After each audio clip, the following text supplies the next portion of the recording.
안녕하세요. 쉬운연구소입니다. 오늘은 게이미피케이션이 무엇인지에 대해서 이야기 나눠보도록 하겠습니다. 오늘 참고한 책은요, 칼카프가 짓고, 그리고 권혜정 선생님께서 옮긴 게이미피케이션 교육에 게임을 더하다 라는 책입니다. 미국 교육훈련협회 ASTD American Society for Training and Development라는 곳에서 이제 펴낸 책이고요. 제가 이 게이미피케이션에 대해서 이제 영상을 찍게 된 이유는 메타버스라는 어떤 그런 가상 공간, 뭐 증강현실, 뭐 혹은 뭐 가상현실, 이런 어떤 공간에서 수업 설계를 하고자 할 때 우리는 뭐 다양한 기법들을 고려해 볼 수 있겠지만 또 게이미피케이션적인 어떤 부분을 제시할 수 있을 것 같습니다. 그래서 예전에 제가 이제 한참 수업을 많이 할 때 그런 고민을 한 적이 있었거든요. 학습자의 흥미를 이끌어내기 위해서 또 학습자가 이런 어떤 수업 상황에 몰입을 시키기 위해서 과연 나는 어떤 수업을 진행해야 하는가에 대한 고민을 굉장히 많이 했었는데 왜 그랬냐면 그때 제가 했던 수업 중에 좀 한 반 정도가 그 유아 6세, 7세를 위한 수업이었기 때문에 그런 친구들의 어떤 몰입력이나 흥미를 좀 이끌어내는 게 수업 전반에 걸쳐서의 어떤 성취도에 좀 영향이 있다고 보았기 때문에 좀 그런 점을 좀 고민을 했었는데요.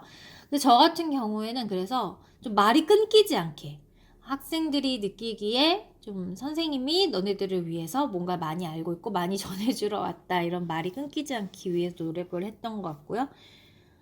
그리고 굉장히 좀 밝게 인사하려고 했던 것 같고요. 수업 시간에 들어가면 뭔가 이렇게 척척척척 진행되는 그런 어떤 느낌을 주려고 노력을 했었던 것 같거든요. 그런데 이렇게 교수적인 설계에 대한 이론에 대한 어떤 그런 고민들을 많이 하면서 이 게이미피케이션을 활용하면 우리가 그런 학습자들의 동기, 학습자들의 어떤 흥미 이런 것들도 잘 이끌 수 있겠구나라는 생각이 들었습니다. 그래서 또다시 이제 고민을 하기 시작했죠. 그래서 어떤 부분들이 있었을까라고 고민을 했더니 제가 나름대로 굉장히 힘들었지만 또 학습자들은 굉장히 재미있어서 막 쉽게 몰입을 할 수 있었던 그런 주제 중에 하나가 수업 주제가 그 보드게임 만들기 판이었거든요. 그래서 재활용품 활용해서 보드게임 판을 만든다든지 아니면은 재활용품을 활용한 어떤 게임의 종류를 좀 이렇게 아이디어를 확장하는 그런 수업이었다든지 이런 것들은 굳이 제가 학습자들한테 흥미를 이끌기 위한 어떤 도입 활동, 뭐 표정, 말 이런 것들을 고려하지 않아도 수업 시간에 딱 들어가서 그 재료를 탁탁탁탁 꺼내놓으면 학습자들이 벌써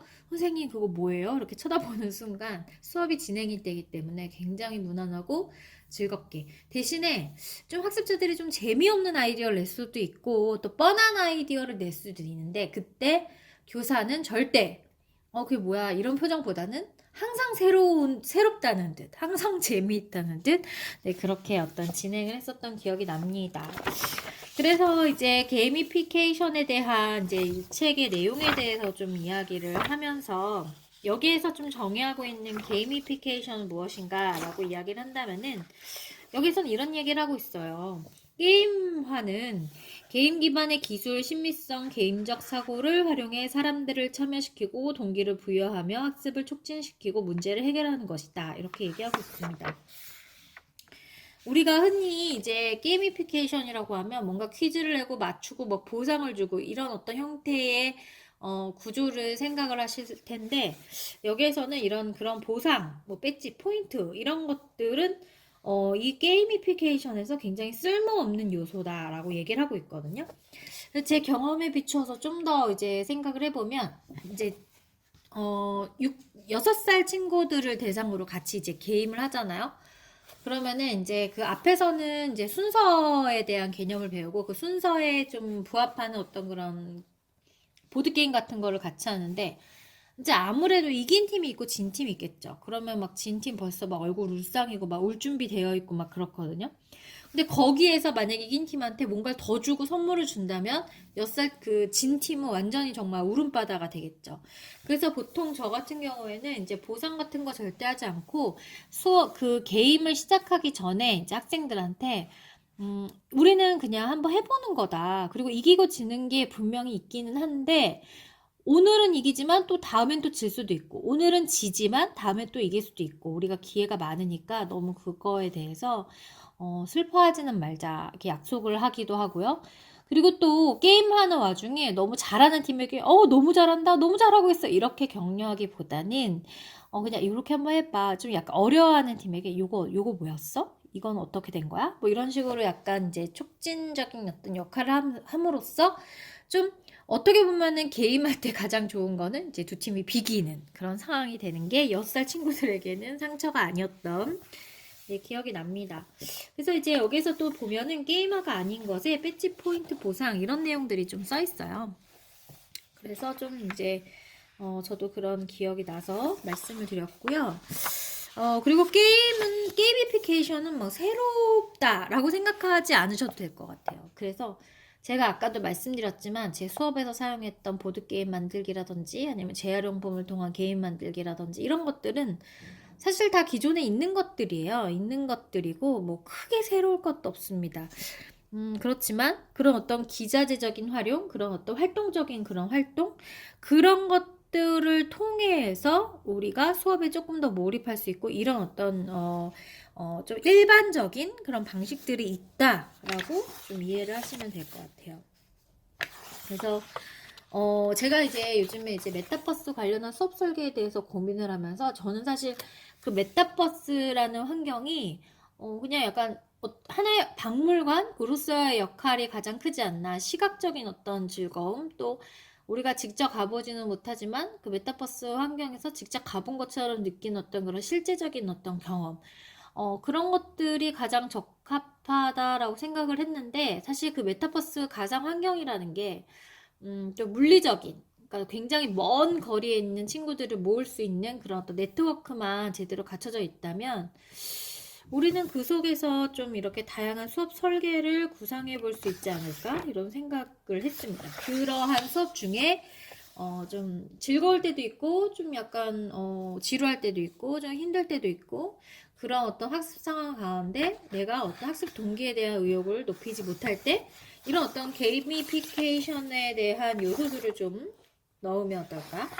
이런 어떤 생각을 해봤습니다. 그리고 제가 예전에 이제 했던 수업에서도 분명히 게이미피케이션적인 측면이 굉장히 많았고요.